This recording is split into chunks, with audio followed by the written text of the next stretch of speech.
It has been a long, long day, huh? And I'm happy that this year lightning talks were fulfilled. It feels like a real community spirit now. So you have heard a lot of stories about how you, our customers, operate with eazyBI. You have also heard how we expect you to operate with eazyBI. But now I will shed some light on how operates eazyBI team. So besides talking and explaining stuff, my passion is my team, my teammates I work with, and all aspects of being in team. And I promise two things. First, in this presentation won't be any chart, any table, any numbers, and any MDX. And the second thing, I won't talk tomorrow. So 2 times is enough. When I joined eazyBI team 4 years ago, we were, I guess, 4 or 5. Now we are 19, and you met all my teammates today. And how you can imagine a lot of things have changed so far. But to be honest, the overall eazyBI culture, the core values, as well as team spirit, hasn't changed that much. So we are still the same as we were 4 years ago. So yeah, this is in our Christmas party. And why this picture is smaller than expected to be, but okay. So first of all, I remind you our team core values. About some you have already heard, but and we have talked about them already. And Raymond, when he founded our company, has free will to create this company according to his beliefs and principles. So now I just go over those 3. Stay small. Even when business is growing, we want to stay small and efficient team. Of course, small is not a very precise number, but the feeling of small team is the thing we value a lot. You have probably working remotely is one of the most famous things you know about eazyBI, except this thing. So we still want to work fully remotely, and during monthly retrospectives, when we talk, when we share our thoughts, what went well, what didn't, every time someone or several people say, I still love working from home, working remotely. So we also want to keep that as our company's as a cornerstone of our company. And the thing I love the most in eazyBI is that we have absolutely flat organizational structure. We are all equal. Okay, Raymond is founder, but still. We do not have any managers, sub-managers, and C-levels, or I don't know, all those words from corporate world, but we are managers of one, so we are hired to be responsible for our work and responsible how to cooperate with each other. Nobody would tell us how to do stuff. So then the question is, if those things worked when we were 4, and we could live in one flat and we could hire one car to go somewhere, then how to scale this company's culture in a time when the business is growing and our team is growing? So what helped us to keep those values over time? Of course, there is no one general answer. And I will just share you some approaches and some things we do and that helped us and worked so far. But our approaches and processes are still changing, so it would be just a snapshot of our current situation, and probably tomorrow we will change something. So now I will share you 4 or 5 things. First, understanding team values. It seems quite obvious, but every teammate, all of our 19 persons, or when we will be 25, everyone of 25, should be aligned what the team core values are. How we do things, how we think, how we expect to behave. The first few employees got this sense of those values, like naturally, working side by side with Raimonds on everyday stuff and working and traveling together. But now when we are more than 4 people or 2 people, we have to talk about that. And we have those conversations. I won't say that we talk about that every day, but we talk about that. So the communication is the next thing. There is a hope when there is a communication. And in a company where we work fully remotely, it's double important to keep those conversations, to keep this communication alive. And overcoming text first, as we work online, struggles is probably the biggest challenge for us. So for that, we use some tools. If you work online, you need tools, of course. So for daily activities, we use Slack for chatting, for one-to-one video calls. If you want to do team meeting on Friday demos or for support team, or probably for developers, then we use Zoom. All our communication and knowledge base is in Atlassian Confluence, and last year we finally moved to Jira from Trello to keep our backlog alive.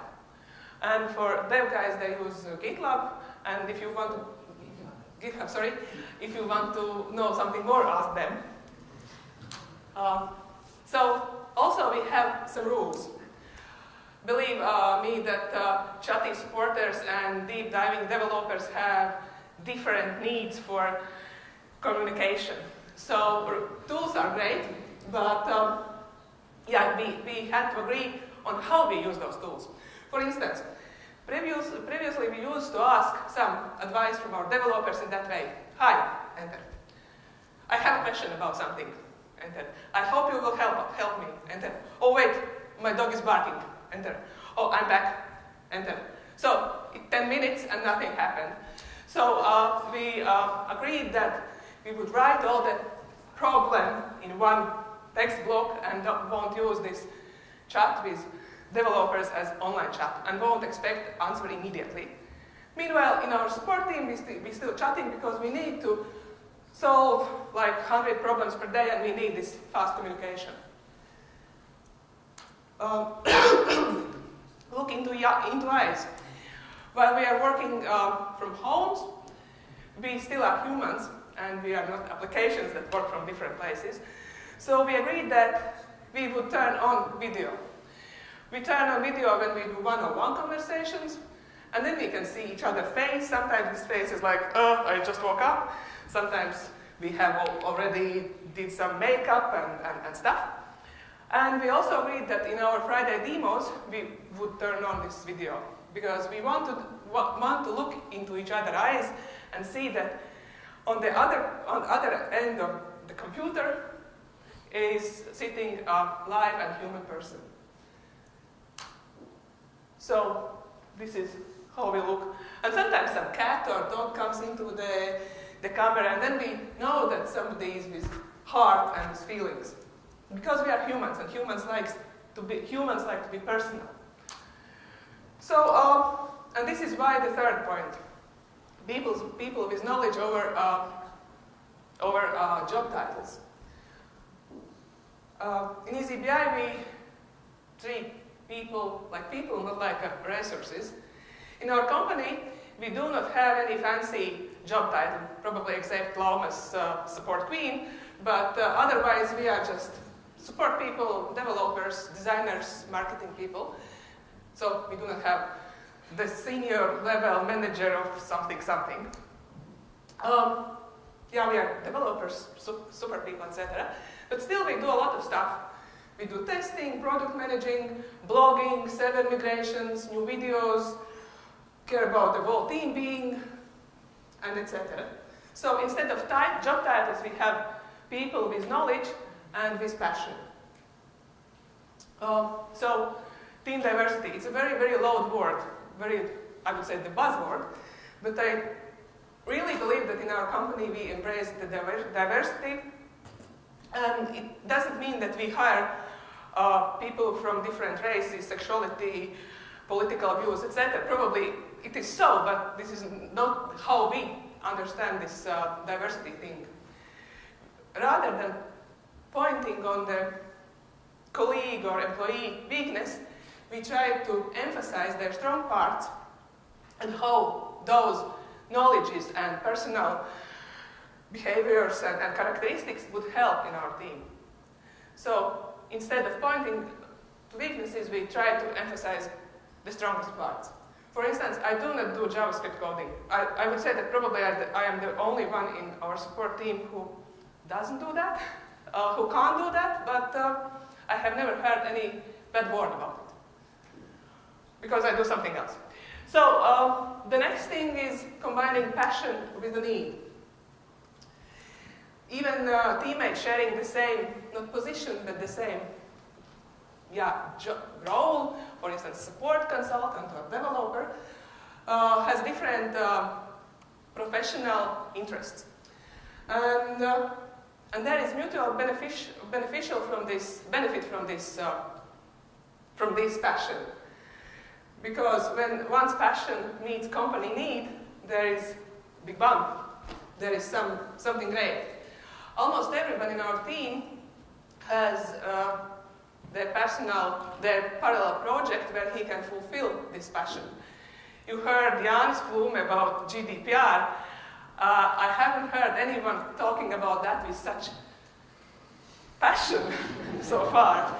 Or we have our Lauman and Zan, who are passionate testers, and I would rather write a blog post than do some coding. So we have different passions, and when they meet company needs, then you get something very, very, very beautiful. And when people are passionate, they are keen to try new things. And therefore we follow this let's try and we'll see principle. When nobody is shamed that when things turn out differently as expected or they fail, there is no fear to try something new. And it works. So let's try. If it won't work, skip. If it works, let's continue. And you probably know that a muse doesn't like a schedule. So when the muse comes, you have to use this momentum. Balance between planned works and tasks that you feel right to do right now probably allows us to use the energy of passion and this inspiration in the best possible way. So when you have this kind of structure in company, then sharing those knowledges and those passions is very important. Tomorrow, Martin will tell you more about topic sharing is caring, and he will go in that deeper, but some stuff. So one of our cornerstone way how to work is pairing. So we try to do complex stuff in pairs. And then there is both. You have the second opinion as well as mutual nudge to complete things. So, and to avoid working all the time with your best work buddy, we also invented so-called randomizer. Then we create new temporary pairs not for each task, but for several tasks. So I have worked with everyone in our support team. We also believe that everyone, we want to be fair with each other, and want everyone to experience both more routine works as well as pleasant and exciting stuff. So we have internal queues for technical support, for our support, also for going to our partners' events. So again, everyone can experience all the stuff what's going on in our company. And we also have our knowledge base. I won't say that this is my favorite part of sharing. I always forget to copy my solution there. But we have our knowledge base we call unicorn base because there is no one shining unicorn. We as a team is a unicorn. This is the logo of our internal page. So, the fourth thing I wanted to tell you about is traditions. You know that you can't borrow traditions from someone, and you actually can't make them artificially. They grow from very microscopic events, and you have to nourish them and cultivate. So one of eazyBI traditions is running. Probably I have forgot something, but if I remember correctly, it started like 5 years ago in Hamburg, in Catworks Midsummer Day, when Janis, the first eazyBI employee, there's no surprise that he's Janis, he started that trend, invited Raimons to join his morning run, and it turned out to be quite fun.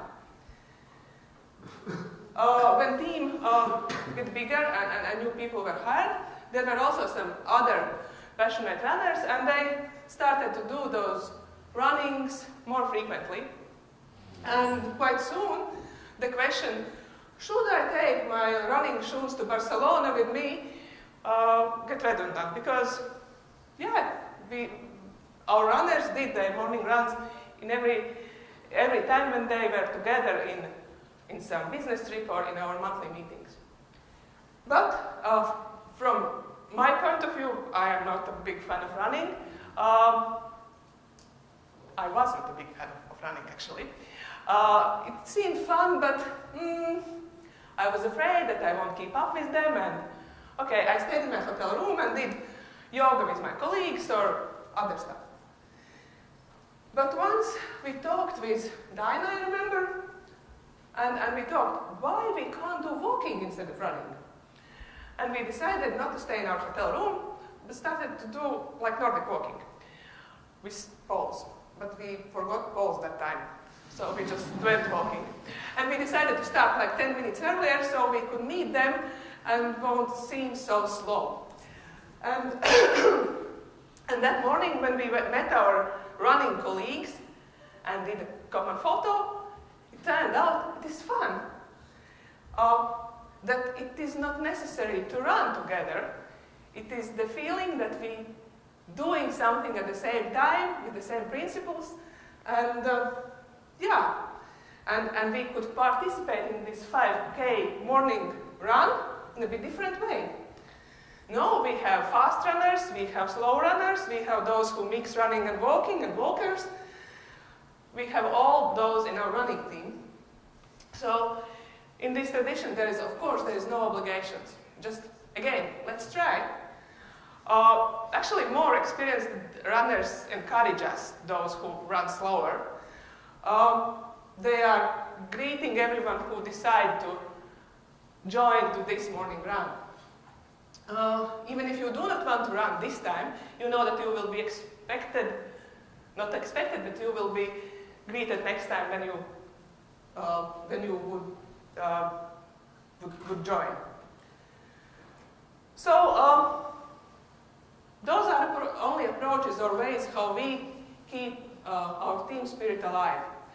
And sharing and understanding company's culture, communication culture that respects and values everyone, embracing diversity and avoiding shaming, all those things are very generic for each and every company, regardless of their size, age, place where team operates. But all this is just the processes and approaches. The real thing why this is all possible is respect and trust. Trust and respect should be mutual between everyone and in all levels. Raimons has to trust us, and we have to trust Raimons. We have to trust each other that we will take our share to doing daily work, that we won't be shamed for failing, that we will have time to improve our job, and we won't be finger pointed, and we will be cherished in our team. Actually, trust is this condition that allows us to keep our company's culture alive. A month ago, the majority of our team attended the Atlassian Summit in Las Vegas. We were 12 there. And as usually, we organized morning runs there. And one morning run was like bigger. We also invited our partners, this tempo partner on this, yeah. And, but when we organized this event, it was pretty clear that some of us won't participate because of sleep deprivation, because of jet lag. And I by myself also was pretty sure that I won't attend because I was so tired. On the next morning, and as usually, a group of walkers also organized to participate because we usually start 15 minutes earlier. So on the next morning, I woke up and I felt like, no, I won't stay there alone in my hotel room. I will participate with my colleagues. And when we finally met at this fabulous Las Vegas sign, it turned out that everyone is here, that the whole team that arrived in Las Vegas is there. And actually, this feeling was so fantastic. The feeling that we achieved something together, even doing it in different ways. Yes, our running paces are still different. Some of us prefer more walking or doing yoga in their hotel room, but this is how teams operate. They do stuff in different ways, but they somehow they are achieving their goals.